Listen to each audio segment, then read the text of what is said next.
Right now, sentiment in the stock market is at plus 0.21, while momentum has dropped significantly to minus 0.54. This divergence is unusual. Typically, when sentiment rises, we expect momentum to follow suit. With 19 semantic clusters identified, it's clear there's a mix of opinions fueling this sentiment spike.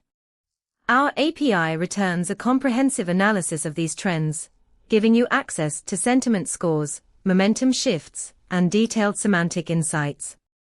Imagine integrating this data into your trading algorithms. You could build a strategy that capitalizes on the current sentiment while accounting for the momentum decline, allowing for more informed decision-making. Explore how to harness this data with us at pulsebit.lojenterprise.com/docs. You won't want to miss out on optimizing your models with real-time sentiment analysis.